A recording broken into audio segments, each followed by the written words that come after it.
नमस्कार बालमित्रांनो, आज आपण संख्याज्ञान या प्रकरणातील संख्यांचा लहान मोठेपणा हा घटक पाहणार आहोत। संख्यातील लहान मोठेपणा ठरवण्यासाठी पुढील चिन्हांचा वापर करतात। पेक्षा मोठे आणि पेक्षा कमी या चिन्हांचा गोंधळ कधीकधी उडतो, तो टाळण्यासाठी इथे पहा एक युक्ती आहे। जी संख्या मोठी असते ती मगरीच्या तोंडात असते, म्हणजेच जी संख्या मोठी ती तोंडात घालायची। इथे 7 मोठे आहेत म्हणून 7ला आपण मगरीच्या तोंडात घातलंय। अशा प्रकारे आपण चिन्हांचा गोंधळ टाळू शकतो। ची एक नोट आहे आणि 50ची एक नोट आहे, तर 200 आणि 50 यामध्ये आता आपल्याला कोणती संख्या मोठी आहे म्हणजे कोणती रक्कम मोठी आहे हे आपल्याला त्यामुळे कळेल। तर 200 मध्ये 3 अंक आहेत आणि 50 मध्ये 2 अंक आहेत। तर येथे आता 3 अंक आहेत म्हणजे नक्कीच 200ची जी नोट आहे म्हणजे 200 ही संख्या आहे ती मोठी असणार 50 पेक्षा, कारण संख्येचे अंक जेवढे जास्त तेवढी ती संख्या मोठी असते। त्यामुळे इथे 200 ही रक्कम 50 या रकमेपेक्षा जास्त आहे। जवळ आता 2 नोटा आहेत 200 आणि 100, त्यांच्यामध्ये आता आपल्याला लहान मोठेपणा ठरवायचा आहे। 200 म्हणजे 3 अंकी संख्या आहे आणि 100 मध्ये सुद्धा 100 म्हणजे 3 अंक आहेत, म्हणजे इथे दोन्ही संख्येचे अंक समान आहेत। मग जेव्हा अंक समान असतात तेव्हा त्यांच्या स्थानावरून पहा, आता 200 मध्ये एकक, दशक, शतक म्हणजे याचं शतक स्थान जे आहे ते 2 आहे आणि 100 मध्ये एकक, दशक, शतक म्हणजे शतक स्थान जे आहे ते 1 आहे। शतक स्थान या संख्येमध्ये 1 आहे आणि डावीकडील संख्येमध्ये 2 आहेत। मग 1 पेक्षा 2 हे मोठे असतात, त्यामुळे आपल्याला हे 200 ही जी रक्कम आहे ती मोठी आहे 100 पेक्षा, म्हणून तिला आपण तोंडात टाकलं। जेव्हा संख्या समान अंकी असतात तेव्हा त्यांच्या स्थानांवरून त्यांचा आपण लहान मोठेपणा ठरवू शकतो। चौकटीत पेक्षा कमी, पेक्षा मोठे यापैकी योग्य चिन्ह लिहा। पहा, उदाहरण क्रमांक 1 मध्ये संख्या 5705 आणि 15705 यापैकी आपल्याला मोठी संख्या आपल्याला शोधायची आहे। तर आधी मी काय केलं, इथले अंक मोजले बघा, 1 2 3 4 म्हणजे ही 4 अंकी संख्या आहे। 4 अंकी संख्या आणि इथे 1 2 3 4 5 अंकी संख्या आहे।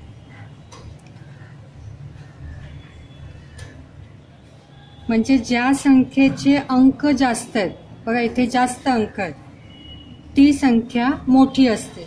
लक्षात ठेवा, ज्या संख्येचे अंक जास्त, आता इथे 1 2 3 4 5 अंक आहेत आणि इथे 1 2 3 4 अंक आहेत। मग ज्या संख्येचे अंक जास्त ती संख्या मोठी असते, त्यामुळे आपण त्या संख्येला आता तोंडात घालणार।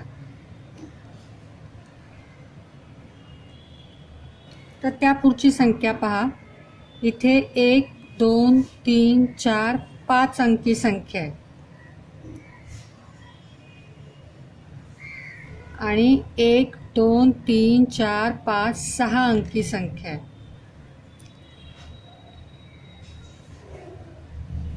मग आता इथे पुन्हा पहा, ज्या संख्येचे अंक जास्त, इथे अंक जास्त आहेत, उजव्या बाजूच्या संख्येमध्ये अंक जास्त आहेत, म्हणजे उजव्या बाजूकडची संख्या ही मोठी आहे आणि ती संख्या मोठी आहे त्यामुळे तिला आपण इथे तोंडात घालू। म्हणजे याचाच अर्थ संख्येचे अंक पाहून आपण संख्येचा लहान मोठेपणा ठरवू शकतो।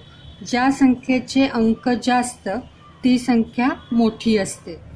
पुढील उदाहरण पहा, 1 2 3 4 5 6 7 7 अंकी संख्या आहे आणि दुसरी संख्या 1 2 3 4 5 6 7 म्हणजे इथे दोन्ही संख्या ह्या 7 अंकी आहेत।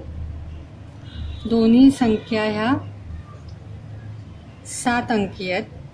मग जेव्हा संख्यांचे अंक समान असतात तेव्हा त्यातील बघा एकक, दशक, शतक, हजार, दशहजार, लक्ष, दशलक्ष म्हणजे पहिलं घर आहे ते दशलक्षाचं घर आहे।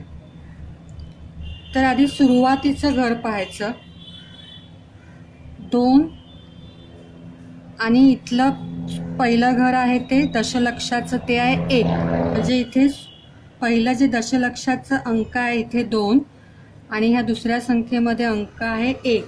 मग याच्यामध्ये आपण लहान मोठेपणा बघायचा दशलक्षाचं घर पाहून। आता इथे 2 मोठे आहेत 1 पेक्षा म्हणजे ही संख्या मोठी असणार म्हणून तिला आपण तोंडात टाकणार। 22,74,705 ही संख्या मोठी असणार कारण हिचं आपण दशलक्षाचं स्थान हे दुसऱ्या संख्येपेक्षा मोठे आहे। म्हणजे जेव्हा संख्या समान अंकी असतात तेव्हा त्यांची स्थान पाहून पहिलं स्थान जर सेम असेल, दशलक्ष स्थान जर सारखं असेल तर आपण त्याच्या बाजूचं लक्ष स्थान पाहून त्यांचा लहान मोठेपणा ठरवणार। आता पुढील उदाहरण पहा। इथे पुन्हा 1 2 3 4 5 6 7 1 2 3 4 5 6 7 म्हणजे दोन्ही समान अंकी आहेत। मग आता यांचं आपण सुरुवातीचं स्थान पाहू। बघा आता इथे एकक, दशक, शतक, हजार, दशहजार, लक्ष, दशलक्ष। इथे पुन्हा एकक, दशक, शतक, हजार, दशहजार, लक्ष, दशलक्ष। आता आपण पहिलं दशलक्ष स्थान बघितलं तर दोन्ही दशलक्ष स्थान यांचे सारखेच आहेत। दशलक्ष स्थानचे अंक सारखेच आहेत। त्यापुढील लक्ष स्थान पाहिलं तर लक्ष स्थानचे अंक आहेत 5 आणि दोन्ही ठिकाणी ते अंक सारखेच आहेत। मग त्यापुढील घर बघूया आपण। त्यापुढील स्थान पाहूया दशहजार।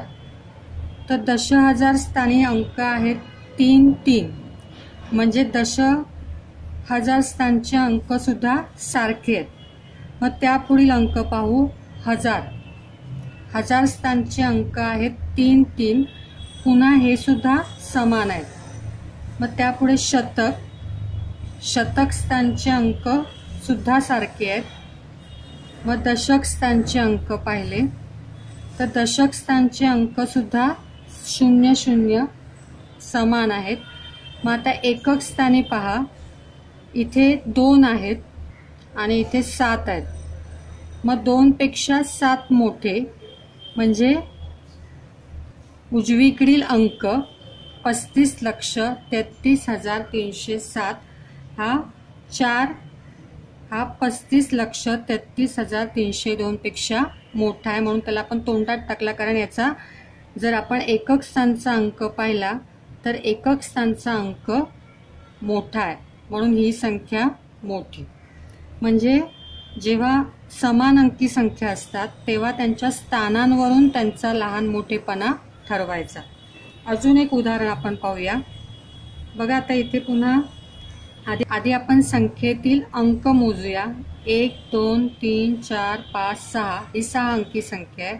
1 2 3 4 5 6 ही सुद्धा 6 अंकी संख्या आहे। ही समान अंकी संख्या असल्यामुळे आपल्याला त्यांचं स्थान पाहावं लागेल। मग आता इथे एकक, दशक, शतक, हजार, दशहजार, लक्ष। इथे सुद्धा एकक, दशक, शतक, हजार, दशहजार आणि लक्ष।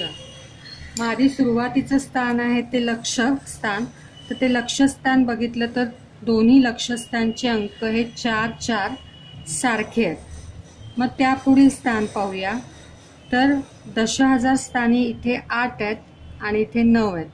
म्हणजे जर निरीक्षण केलं तर 9 हे 8 पेक्षा मोठे आहेत, म्हणजेच आपली उजवीकडील संख्या जी आहे 4,90,008 ही संख्या 4,80,009 पेक्षा मोठी आहे। त्यामुळे आपण हे चिन्ह इथे चौकटीत दिलेले आहे। अशा प्रकारे आपण संख्यांचा लहान मोठेपणा ठरवू शकतो।